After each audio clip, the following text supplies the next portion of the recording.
नमस्कार. मधुरम चॅनलमध्ये पण तुमचं पुन्हा एकदा स्वागत. आज पुन्हा एक वेगळा विषय मी घेऊन आली आहे. परवाच आपण महिला दिन साजरा केला, 8 मार्च. गृहिणी गृहमुच्यते असं आपण म्हणतो. घरातील अगदी छोट्या छोट्या प्रसंगी तिचं असणं लक्षात घेणं फार गरजेचं असतं. पण एक स्त्री म्हणून तिला कोणती सूट नको आहे बरं का. तिला सहानुभूती नको आहे, तिला हवी सहानुभूती. असंच थोडंसं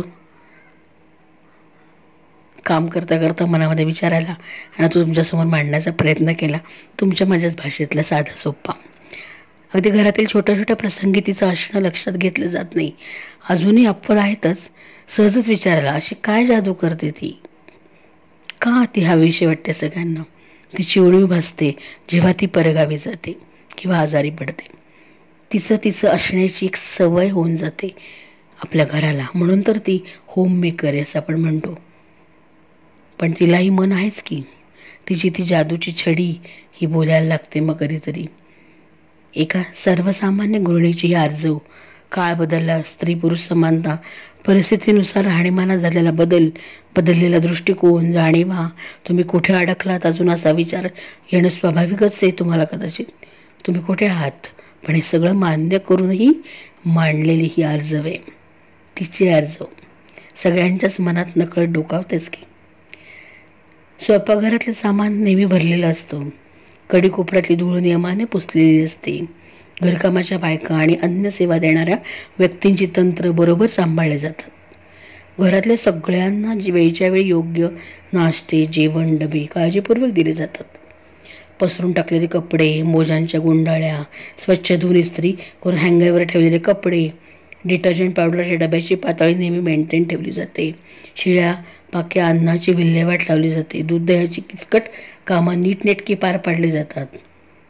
सिंकमध्ये अशीच टाकलेली खरकटी भांडी अगदी बाईसाठी असली तरीही सकाळी स्वच्छ धुवून एकात रचून ठेवलेली असतात.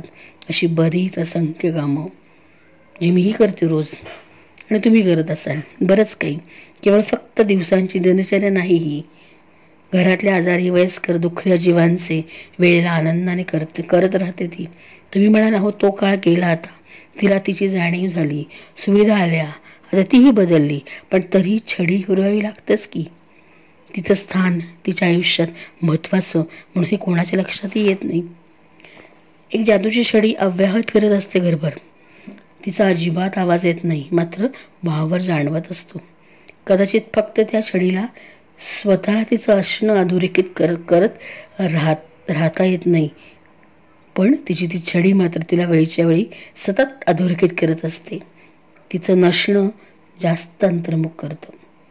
अशी तुमच्या माझ्या मनातलीच एक भावना गृहीत धरली आणि बोलतीये. आपण गृहीत धरलो जातो का असा विचारायला. आणि अचानक कोणीतरी म्हणतं त्यात काय एवढं, भांडायला म्हणाल तर बाई आहे, तू काय करतेस. फिरणारी छडी क्षणभर थबकते. छडी थरथर धरलेले हात एकमेकाकडे करुणापूर्ण नजरेनं बघू लागतात. म्हणजे हा जो काही चालता बोलता व्यवहार रोजचा चाललाय तो सगळा निव्वळ खुळेपणाच की काय असं वाटून गेलं. छडीला डोळे नसले तरी 2 थेंब ओघळून जातातच ना. तुमच्या डोळ्यात आलंच असेल पाणी.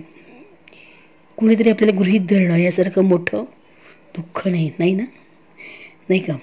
गृहिणी गृहमुच्यते म्हणता म्हणता ती गृहिणी गृहीता होऊन जाते आणि त्याची काळजी आपण घ्यायला हवी.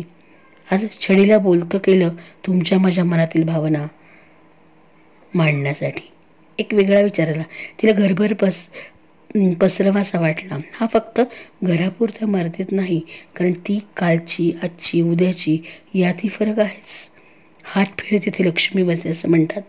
सगळ्याच ठिकाणी या छडीला आदर हवाच. छडीला नगण्य समजणाऱ्या ना तिचं अस्तित्व तिच्या नसण्यातच जाणवेल अशीच अपेक्षा करूयात आणि या जादूच्या छडीला आपल्याच ताब्यात ठेवून आपल्याच घराचं नंदनवन करूयात. धन्यवाद.